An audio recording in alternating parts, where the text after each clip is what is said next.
Okay, hello, my name is Miles, and I would love to be your art teacher.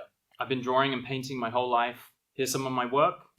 It's how I've been supporting myself since I left home, so if it's your dream to live off of your art, it's my goal to try and help you make that a reality. I've also got 7 years experience teaching at an atelier, which is a kind of classical art school where you work from life and live models. But I also have a background in sort of imaginative work, and when I was younger, I wanted to work as a concept artist. And so I think my work is a kind of blend of that classical art tradition and then a lot of contemporary fantasy, that kind of stuff all mushed together. Yeah, I love working with students. I love watching people improve at something that I know adds so much value and meaning to one's life. So today's video is going to be a kind of 101 roadmap on drawing from imagination, drawing believably from imagination. Why should you want to do that? If you're a realistic artist who likes to work from reference, the best way to improve your ability to draw from reference is to have some ability to draw from imagination. Because what drawing from imagination demands of you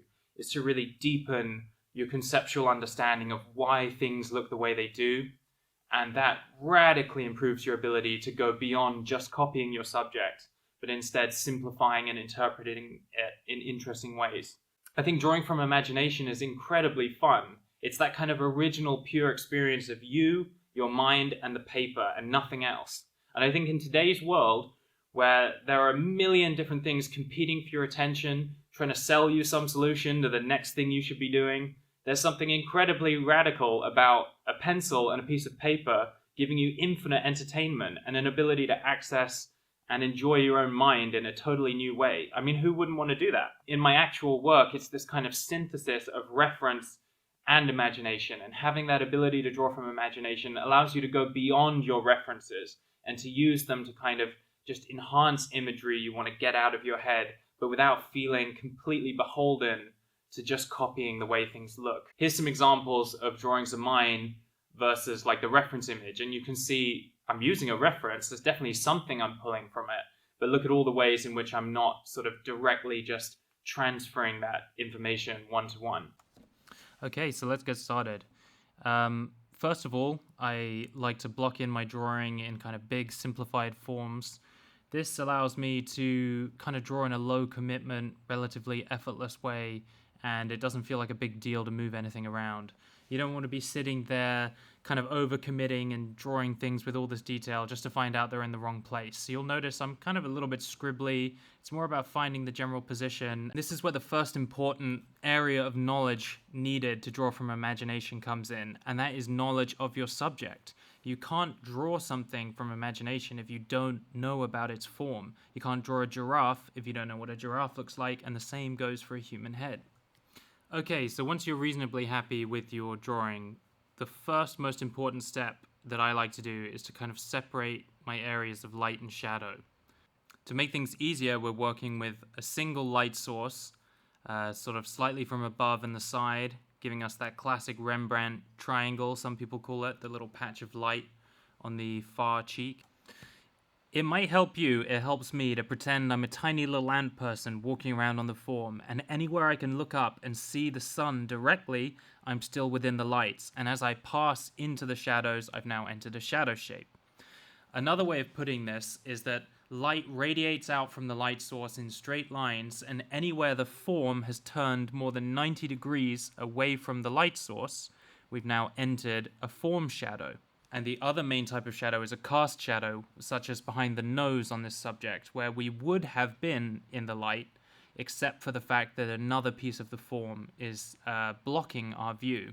The number one principle to take away, without going into too much detail, is that your areas of light and shadow remain separated on the value scale. Very approximately, your shadows might cover the values from 7 to 9 on this chart, and then 1 to 6 is going to be everything else, and never have them overlap. That is the most essential takeaway to have your sense of light and shadow function correctly. Now, the tricky thing is adding all of the values you want to add to the lights without spoiling that relationship, which is why you'll see over and over again I keep redarkening the shadows to make sure I leave space for the new halftones. The easiest way to think about rendering is that the more directly the form faces the light, the brighter it's going to be. So as the form turns away from the light, it is receiving less light per surface area and therefore is reflecting less strongly at you, and the value goes down. And this is subtle at first, and then it plummets quite rapidly until you reach the shadows, and then boom, we're in a different world. There's no direct relationship between the form and the light source.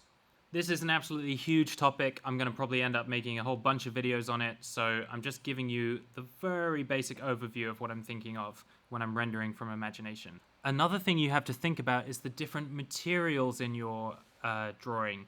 Not every material reflects light with equal intensity. A black t-shirt and a white t-shirt, or clay, metal, whatever you want to imagine, really, anything, they all have quite different properties in terms of how they will reflect light and what value they will appear in the same light source. So one of the first things I do early on in my drawing as well is I lightly separate out materials that are going to be a little bit darker. You'll notice I put a uniform gray over the entire hair because I want to remind myself that even the brightest parts of her dark hair are going to be a little bit darker. A beginner mistake is to render every single material and every element of a drawing with the whole value range from black to white. But that's not how real life works. Often we have materials that kind of occupy only small slices of the value space. It's a little bit like mixing instruments in a song. We want our different materials and different elements to occupy their own place on the value scale. And this becomes especially important in big, complicated paintings with multiple figures and light sources and materials. It's one of the main ways artists can kind of manage our attention and prevent a composition from becoming overly busy is by allowing different areas to kind of occupy their own space of the value range. And again, that is just another gigantic topic that I would love to cover one day using examples of paintings from history and from the contemporary world that do this very well.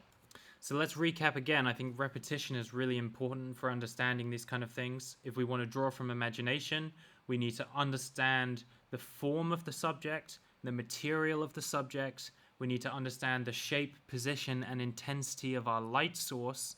And then the third general category we need to understand is the environment we're in and the medium through which this light is traveling. If we're drawing a mountain visible through early morning fog, or craters on the surface of the moon with no atmosphere at all, or a painting that's underwater, or just a kind of normal atmospheric conditions indoors. So it's not just where the light is coming from and the subject it's hitting, but what the light is traveling through that will determine the values that we need to think about in our drawing. Now, in this drawing here, I'm basically not considering that. We're going with a kind of basic, essentially I'm just acting as if the light is traveling in a kind of perfect medium. I'm not accounting for any sort of atmospheric conditions. But it is something you need to think about, especially if you're going to draw environments, or, indoor scenes can look amazing with some kind of fog and dust and who knows what. Your imagination is the limit. And then the final consideration for drawing from imagination is the nature of us, the viewer. What kind of perspective are we going to use? Are we going to sort of do something inspired by the mathematics of lenses and complicated curvilinear perspective, or are we doing something that represents the kind of very low field of view look of classical art, where it's like a kind of telescopic zoomed in lens that makes things almost look arranged on a stage in front of us? So we need to think about the kind of the nature of us as the viewpoint. And again, perspective is something I have a rudimentary understanding of. I use it a little bit in some of my work, but yeah, there's a reason why art can keep you occupied for a lifetime. Each one of these things might be something that a single artist becomes known for specializing in their work. Like, you don't need to panic as I'm laying all of this out there and think you're never going to learn this all. I'm just saying that's the great thing about art. If you take this on as a hobby, you have stuff to keep you busy for the rest of your life. And every one of these topics, if you try and remove that fear around them, because they are all a little bit intimidating, and instead view it as giving yourself new tools to play with, and just going away and trying to learn something, and then applying it in your own imaginative work, what you find is that you don't need to know everything. No artist knows everything, but working on your fundamentals just gives you so much more freedom. You kind of want your imagination to be like that Matrix white room where anything you could imagine or think of, you can realize, and you're not limited by your fear of, oh, I don't know how to do that. You know, that's kind of one of those things that works against your innate childlike sense of creativity, is that fear that you don't know how to draw the thing you want to draw, so you don't bother trying. So the reason to improve your art fundamentals is to give yourself that freedom to just go wherever your imagination wants to take you, okay? And so I'm hoping as I make these videos, there'll be a little jumping off point. A lot of the time, I'm just going to point you to books and resources and other teachers who've helped me. And I want you to understand that my knowledge is very imperfect and patchy. A lot of it is just good enough to get the next drawing done. Yeah, I want to take you, this has been my lifelong journey that I continue to be on every day. And this is, I suppose, more of like a little introductory video. This is quite a quick drawing for me. I think the total real time was just over an hour, and a lot of those drawings I showed you at the beginning, I've spent literally months and hundreds of hours on. Yeah, I just wanted to make something quickly so I could yap over it in real time like this and just kind of shoot out a bunch of different directions for future possible videos. If you like the sound of this, if you're excited, please let me know down below what topics you would like to see covered, and I really will be looking at those for inspiration. And also, if you want to support me and my art, check out the link below to my shop. I always have prints available at a variety of price ranges. Anything from, you know, really cheap unsigned stuff to put on your wall to the kind of signed limited editions. And all of it really is what keeps me doing this. So here is the final scan. I cleaned it up and spent a little bit more time on it, but it's basically where you saw it get to in the video.